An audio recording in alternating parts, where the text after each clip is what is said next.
সিউড়ি বিধানসভা কেন্দ্রে নবনির্বাচিত তৃণমূল কংগ্রেস প্রার্থী উজ্জ্বল চট্টোপাধ্যায়ের সমর্থনে প্রচারে এলেন তারকা সাংসদ দীপক অধিকারী ওরফে দেব। বুধবার সিউড়ি 1 নম্বর ব্লকের মল্লিকপুর পঞ্চায়েতের পানুরিয়া স্কুল ময়দানে অনুষ্ঠিত এই সভায় দেবকে এক ঝলক দেখতে ভিড় জমায় বহু মানুষ। মঞ্চে বক্তব্য রাখতে গিয়ে এদিন দেব কি বলেছেন আপনাদের সামনে তুলে ধরছি। কেমন আছেন আপনারা? কিভাবে এত গরমে ভালো আছেন বলুন তো? আজকে সকাল থেকে আমার প্রচার চলছে, আপনার যেই গেছেন সোশ্যাল মিডিয়া সবই দেখা যায় এখন। টানা 15 দিন ধরে কখনো রোড শো, কখনো এরকম সভা। আজকে সত্যি শরীরটা খারাপ, মাথা ঘুম ঘুম করে ঘুরছে, মাথা ব্যথা করছে। বাট এনিওয়ে, যেটা আসল কথা সেটা হচ্ছে 23 তারিখে আমাদের এখানে নির্বাচন। একটাই কথা বলবো, কে আমি আপনাদের কাছে আপনাদের ভোট চাইতে আসিনি। এটা আপনাদের গণতান্ত্রিক অধিকার। আমার ভাষণ যারা শুনেন তারা নিশ্চয়ই জানেন আমি কোনোদিন ভোট চাইনি। যেটা চাইতে এসেছি সেটা হচ্ছে উজ্জ্বলদার জন্য আপনাদের কাছে আপনাদের আশীর্বাদ, আপনাদের দোয়া, আপনাদের ভালোবাসা, আপনাদের বিশ্বাস। আপনারা সঙ্গে আছেন তো?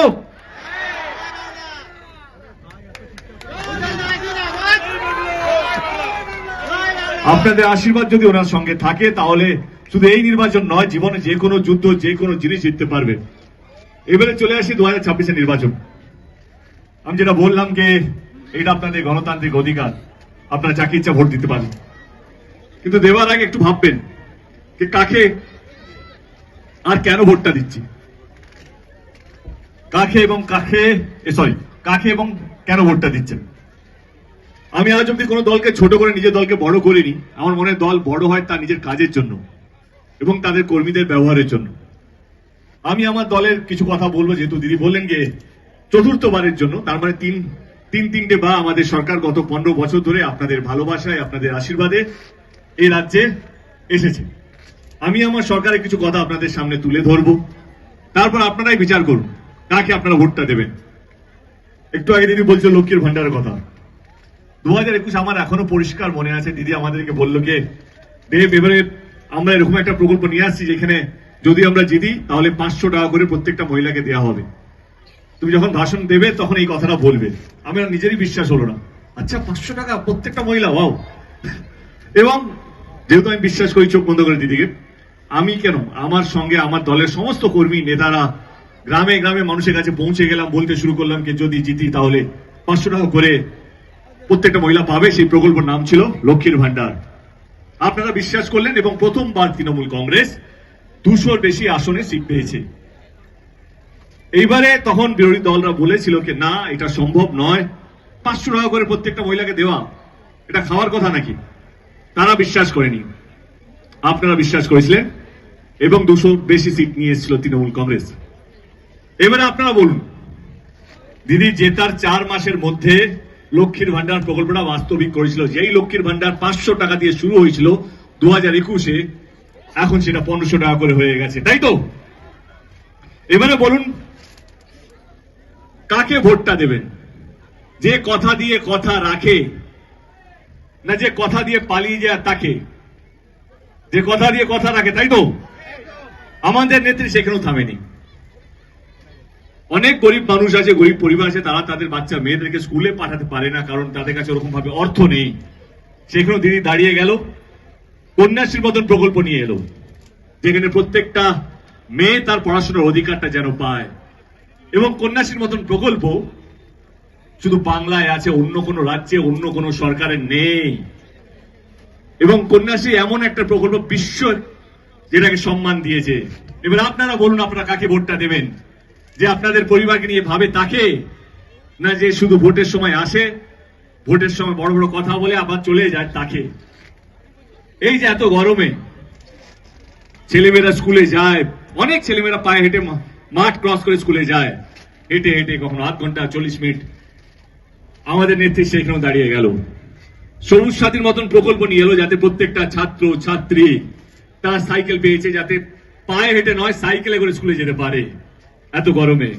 এবং সবুজ সাথীর মতন প্রকল্প শুধুমাত্র বাংলায় আছে, অন্য কোন রাজ্যে, অন্য কোন সরকার আজ অব্দি করতে পারেনি। তাহলে জিতবে কে? তাহলে ভোট পাবে কে? যে মানুষকে নিয়ে ভাবে, তাই তো জেতা উচিত। এবারে চলে আসি স্বাস্থ্য। অনেক গরিব মানুষ আছে যারা শরীর খারাপ হলে সরকারি হসপিটাল লাইন লাগায়, কোনো অপারেশন ডেট পেতে গেলে কখনো 10 দিন 15 দিন, কখনো মাস, কখনো 2 মাস কেটে যায় অপারেশন ডেট পেতে। সেইখানেও আমাদের নেত্রী, আমাদের মমতা ব্যানার্জি দাঁড়িয়ে গেল, স্বাস্থ্য সাথী প্রকল্প নিয়ে এলো। এই প্রত্যেকটা গরিব মানুষ, তার পরিবার 5 লক্ষ টাকা করে বীমা পায়। আজকের দিনে কোনো গরিব মানুষ যদি চাইলে, যে শুধু সরকারি নয় বেসরকারি মানে প্রাইভেট হসপিটালে গিয়েও চিকিৎসা করাতে পারে সবুজ সাথী বলছি, স্বাস্থ্য সাথী কার্ডের মাধ্যমে। এইখানেও মমতা ব্যানার্জি জিতে গেল, মানুষকে বাঁচিয়ে, মানুষকে আগলে রেখে। তাহলে ভোট পাবে কে? যে আপনাদেরকে আগলে রাখে, আপনাদেরকে বাঁচিয়ে রাখে, সে? না যে কথা দিয়ে পালিয়ে যায়, কোনো কথা রাখে না সে? এরকম অজস্র প্রকল্প আছে শ্রমিকদের জন্য। এখন নতুন প্রকল্প যেটা দিদি 2026 ঘোষণা করলো, যুব সাথী 1500 টাকা করে দেওয়া হচ্ছে। যারা চাকরি খুঁজছে, এখনো চাকরি যারা পাননি, তাদের পাশেও দিদি দাঁড়িয়ে গেল। এরকম প্রচুর প্রকল্প আছে যেটা প্রত্যেকটা মানুষ বাংলায় পাচ্ছে। এবারে আপনারা বলুন, কার জেতা উচিত? না, আপনারা তৃণমূল কংগ্রেস বলেই বলছেন, তা নয়। আপনারা যদি ওভারঅল দেখেন, এখানে হয়তো অনেকে বিজেপির সাপোর্টার হবে, দেবকে দেখতে এসছে। আমি তাদের কাছে একটাই প্রশ্ন,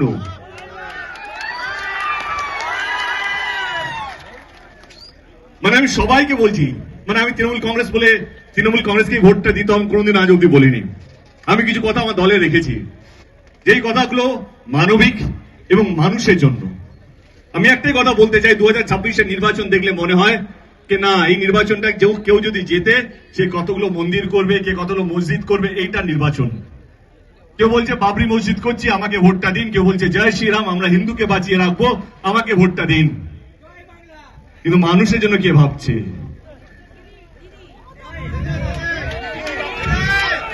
এই নির্বাচন শুধু নয়, বাংলার নির্বাচন শুধু নয়, আমার দেশের নির্বাচন, ভারতবর্ষের নির্বাচন শুধু নয়, পৃথিবীতে যে কোনো জায়গায় যে কোনো নির্বাচন কোনো মন্দির, মসজিদ বা চার্চের জন্য হয় না। যে কোনো নির্বাচন হয় জেতার পর কে কতগুলো স্কুল করবে, কে কতগুলো হসপিটাল করবে, কে রাস্তাঘাট বানিয়ে রাখবে, কে আপনাদেরকে আগলে রাখবে, নির্বাচনটা হচ্ছে সেই নির্বাচন। যে কোনো নেতা, যে কোনো দলের এইটা কাজ নয় কে ধর্ম দিয়ে বিচার করা, কে হিন্দু কে মুসলমান। না, আমি একটা কথা গর্ব করে বলতে পারি যে আমাদের দল ধর্ম জেনে বা ধর্ম দেখে কাজ করে না। আমাদের দলের কাজটাই হচ্ছে ধর্ম। সেই ধর্মটা হচ্ছে মানুষকে আগলে রাখা, বাঁচিয়ে রাখা, মানুষকে এক রাখা। 23 তারিখে নির্বাচন, আপনারা দেখতেই পাচ্ছেন এসআইআর এর জন্য 90 লক্ষর মতন ভোটার চলে গেছে। আমার একটাই প্রশ্ন, এখনো কোর্টে কেস চলছে, যারা 90 লক্ষ তারা আর ভোট দিতে পারবে না বলে আমার যতদূর নলেজ। আমার একটাই প্রশ্ন, এসআইআর যদি হওয়ারই ছিল তো 2 বছর আগে কেন হয়নি? সবাই তো জানতো 2026-এর নির্বাচনের আগে কেন এটা শুরু হলো? 2 বছর আগে নির্বাচনের আগে কেন শুরু হয়নি? বাবা ভোট দিতে পারবে, তার ছেলে ভোট দিতে পারবে না, কারণ এসআইআর তার নাম নেই। মেয়ে ভোট দিতে পারবে, তার ভাই ভোট দিতে পারবে না। এরকম অনেক কেসেস আছে। তবুও বলবো আজকে দাঁড়িয়ে আপনাদের গ্রামে এসে, কে আমি গত 15 দিন ধরে দলের হয়ে প্রচার করছি, সমস্ত নর্থ বেঙ্গল থেকে সাউথ বেঙ্গল, মিদনাপুর থেকে 24 পরগনা, সব জায়গায় যাচ্ছি। আমি একটা কথা বলে যাই, যে যাই বলুক না কেন, যে যাই করুক না কেন, তৃণমূল কংগ্রেস 2021-এর থেকে অন্তত 5 থেকে 10টা সিট বেশি পাবে, এটা লিখে নিও। মানুষ এখনো মমতা ব্যানার্জির সঙ্গে আছে। 23 তারিখে নির্বাচন, যদি আপনাদের মনে হয় আমাদের দল, আমাদের নেত্রী মমতা ব্যানার্জি এবং আমাদের যিনি প্রার্থী উজ্জ্বলবাবু আপনাদের জন্য কাজ করতে পেরেছে, তাহলে ইভিএম মেশিনে 2 নম্বর বাটন টিপে আমার এই দাদাটাকে বিপুল ভোটে জয়যুক্ত করবেন।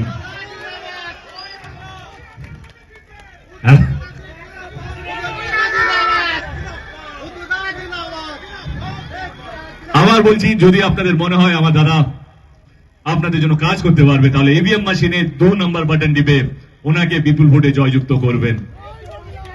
প্রচুর গরম পড়েছে, প্রচুর আপনারা তা সত্ত্বেও এতক্ষণ ধরে দাঁড়িয়ে আছেন এই গরম, এই মাথার উপরে এত সূর্য বা এত সূর্য তাপ নিয়ে, তার জন্য আপনাদের সকলকে হাত জোড় করে মাথা নিচু করে অসংখ্য ধন্যবাদ।